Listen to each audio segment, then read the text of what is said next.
Immersion and overcoming the challenge of not living through the language, making it your lifestyle. There is an illusion of immersion in the country of the language one is studying. We assume that immersion will serve as a funnel through which knowledge just pours into one's head. One of the most prominent female polyglots, Cato Loam, once said that people have been misled by the Latin proverb stating, "Stones talk." Houses, walls, and buildings do not undertake the task of learning. While it is quite possible to learn a few colloquial expressions under the influence of a local environment, it is not as helpful as people may think. Especially in beginner stages, it is a big waste of money and time. So if you want to benefit from traveling to the country, you should do it at least when you have a foundation in the language, when you are over the threshold level. You can think of it as a good intermediate level. Then it will be much more useful, but again, not a must. The real benefit of immersion in the country is that you will be more motivated to learn the language when you are there. So you should focus on language learning. Also, I really don't recommend going to a language school in the country. Most polyglots either never travel to the country or have a very short trip. One example of this is American polyglot who speaks over 10 languages but hasn't traveled much in his life. He speaks highly fluent French but has been in France for only 2 weeks. But he and most polyglots set their environment in such a way that they are constantly in touch with the language. They integrate it into their life organically. They make it their lifestyle. So what I'm saying is integrating the language into your lifestyle is more important than immersion in the country. But why is that? Let me compare expected benefits of immersion in the country and what usually happens, so that you don't make the same mistakes that a lot of learners do, and get the most out of your immersion. How can you have a true immersion in the country? Number 1. First of all, you need to put a concentrated effort into the language for at least a couple of months before going to the country. Also, you need to be at the individual threshold level according to my stages, or close to the intermediate level according to formal standards. So this way, when you arrive in the country, you are not going to waste your time with books. Number 2. Secondly, do not go to a language school. We expect natural practice opportunities and constant exposure to the language from immersion. But if you go to a language school, you will be more exposed to English. Instead of talking to a native speaker, you will play games and learn grammar in the classroom. So don't go to a language school. Go to a workshop. Meetings like the ones from meetup.com. Go to local events. Volunteer. Couchsurf. Find homestays instead of hotels or hostels. Or you can use Airbnb for this purpose. Or take non-language related courses like photography, cinema, anything you have an interest in. And talk to people on the street, to lots of them. Practicing is the best way to learn a language, and it's free and abundant on the streets. Get outside and find every opportunity you can to practice. Number 3. Keep contact with people from your country at a minimum. I know the feeling. It is so tempting to talk to people from your country, and it is going to be fun to say the truth. But resist this urge as much as possible. You are not going there to improve your native language. Homesickness and culture shock can make it harder, especially the first couple of weeks, but keep your eye on the prize. Also, do not interact with other foreigners all the time. This is a very big problem for language schools abroad. It is much more comfortable because you are in the same context and situation as them. New in a foreign country.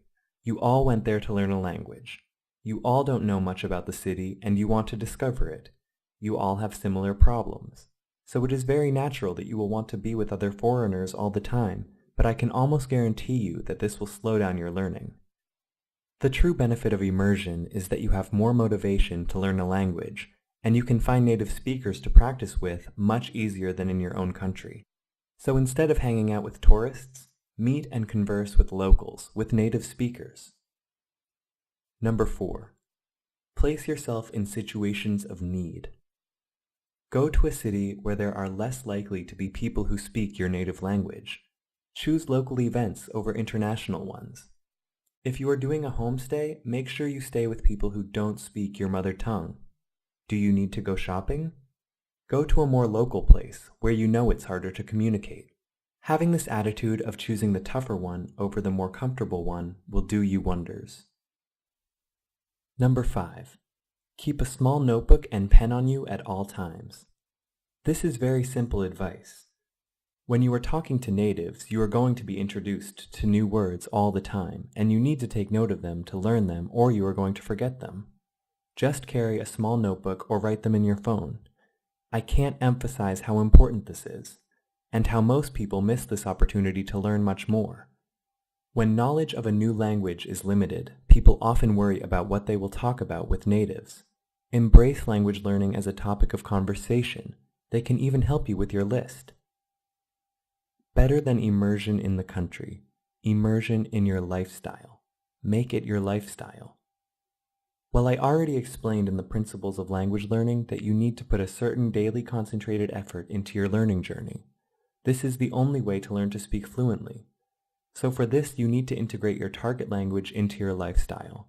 How can you do that? Spend time on your interests in the target language. Whatever your interest is, try to enjoy it in your target language. You are interested in animals? Follow animal forums in German if you are learning German.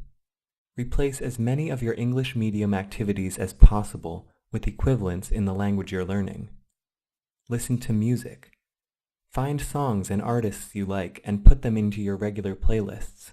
Then Google the lyrics of your favorite songs and get busy translating and understanding the song. Subscribe to interesting YouTube channels. This one is my favorite. There are thousands of good quality YouTube channels in many languages. You can easily find them based on your interests. Set your iPhone, TV, and computer to your target language. Even if only for a few words, seeing the same things every day will teach you. Surf the internet in your target language. To read the language consistently, you can find cool blogs and other popular sites on Alexa's ranking of top sites per country.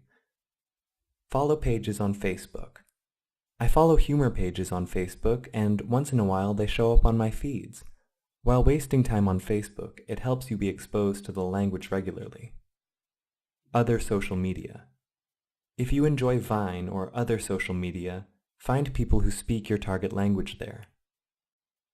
Chat online with native speakers. Chatting with native speakers online helps a lot in the beginner stages because it gives you time to think.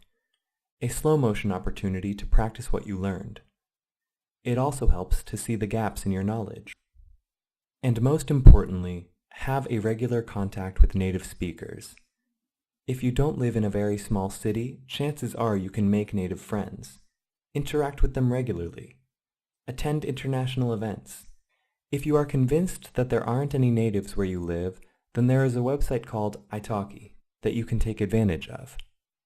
It is a social network that connects students and natives together to have conversations in the video form like Skype. It is paid, but although they are cheap, you can also earn minutes or money helping others who learn your native language.